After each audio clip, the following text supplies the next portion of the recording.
Assalamualaikum warahmatullahi wabarakatuh. Salam sejahtera untuk semuanya. Saya Pak Ali dari Inside Chamber. Berikut ini adalah alternatif jawaban untuk tayangan TVRI Jumat tanggal 7 Agustus 2020.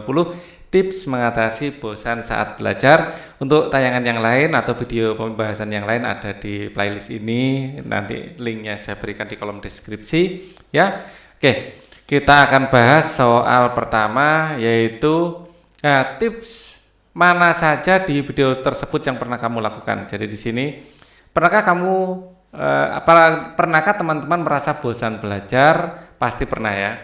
Kalau sedang jenuh, coba kita ikuti tips mengatasi bosan dalam belajar yang disampaikan Jerome Pauline dalam tayangan berikut. Tips mana saja yang di video tersebut yang pernah kamu lakukan? Apakah kamu memiliki tips lain yang berbeda dari tayangan tersebut? Jelaskan. Oke. Tips-tips yang diberikan ya. Dalam tayangan tersebut, Jerome Pauline menjelaskan sekitar 3 tips belajar, yakni pertama adalah belajar dengan metode 50-10. Jadi belajar itu dalam 1 jam 50 menit fokus untuk belajar dan 10 menit untuk istirahat, bisa tidur, ngobrol, main HP. Hal ini dilakukan agar badan dan otak tetap rileks. Selain itu juga akan menghilangkan bosan.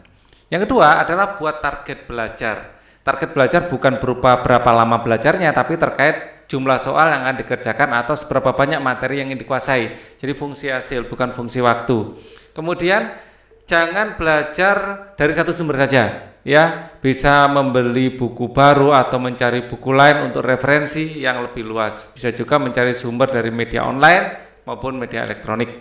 Ya, kemudian jawaban yang lain alternatif lain ya yang diberikan adalah mencari suasana baru, bisa belajar dimanapun kamu sesuai kenyamanan, bisa di kebun, bisa di mall dan sebagainya, akan lebih nyaman dengan suasana baru. Terserah, yang membuat kalian nyaman itu yang apa sih, yang seperti apa. Nah, kalau tips dari Pak Ali pribadi, ya yang jelas, ya mungkin sama dengan yang disampaikan Jerome Pauline, berdoa sebelum belajar, jangan mengeluh, ya karena sekali kalian mengeluh, ini akan membakar semangat kalian.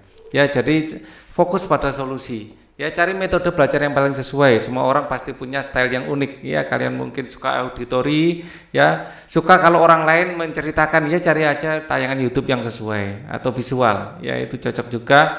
Ada yang suka suasana hening, ya kalian baca buku di kamar, ya.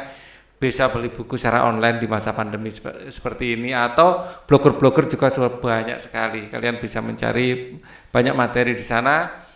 Cari waktu yang paling sesuai dan paling efektif. Terus banyak juga edukator itu yang punya Instagram, punya mungkin channel YouTube seperti Pak Ali. Ya, kalian bisa berlangganan ya dengan atau follow ya Instagram seseorang yang kalian anggap worth it untuk sumber ilmu pengetahuan. Ya, kemudian untuk pertanyaan berikutnya, dapatkah kalian menceritakan bagaimana caranya tetap bahagia walaupun di rumah saja? Kegiatan apakah yang paling membuatmu bahagia selama berada di rumah saja? Ya, ini clue-nya, kuncinya adalah bersyukur sebenarnya. Kita bersyukur dengan keadaan yang ada dan selalu mencari solusi di setiap kesempitan. Ya, ingat ya, cari kegiatan positif ya. Dulu teori kalkulus ditemukan saat pandemi. Artinya saat pandemi itu mungkin saat kita sangat produktif karena kita nggak bisa kemana-mana. Kita cari aja, ya selalu mencari hikmah. Ya mungkin hikmahnya adalah karena kita nggak bisa kemana-mana, kita lebih fokus. Ya kita lebih bisa banyak berkomunikasi sama keluarga. Ya jangan mencari negatifnya, cari hikmahnya. Ya selalu ada hikmah ya di setiap masalah. Ya atau kalian bisa membuat karya yang bisa dijual online.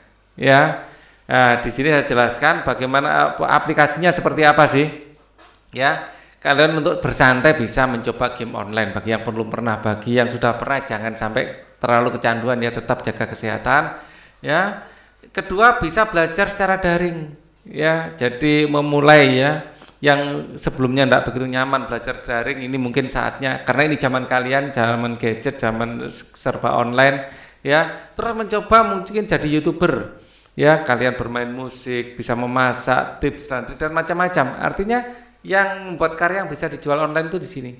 Kalian bisa melukis, lukisan juga bisa dijual, skate itu ada tempatnya, desain, kalian bikin animasi banyak sekali yang bisa dan mengarah pada vokasi. Ya, mengarah pada sesuatu yang bisa kalian jual. Ya, ini cukup menarik. Atau kalian jadi dropshipper. Ya, coba ya bisnis-bisnis online dicoba. Kalian nyari barangnya online, jualnya juga online. Ya, jadi risikonya kecil karena kalian nggak perlu bikin gudang, nggak perlu bikin apa. Jadi kalian tahu barang murah dulu, tahu potensi pasarnya di mana, coba kalian ambil keuntungan dari situ. Jadi jangan larut dalam kesedihan, cari kegiatan yang memang ini zaman kalian, masa kalian. Jadi masa kita untuk apa? eh, Menggunakan berbagai fasilitas yang ada. Kalau Pak Ali sudah terlalu tua, ya, jadi orang-orang jadul, old system seperti ini, ya, old man, old ways. Jadi kalian cari new ways kalian, cari halal baru, keberkahan-keberkahan kalian mungkin akan dimulai justru saat pandemi seperti ini. Oke, itu adalah jawaban dari alternatif jawaban ya. Kita akan ketemu lagi minggu depan di pembahasan-pembahasan yang lain. Thank you for watching. Wassalamualaikum warahmatullahi wabarakatuh.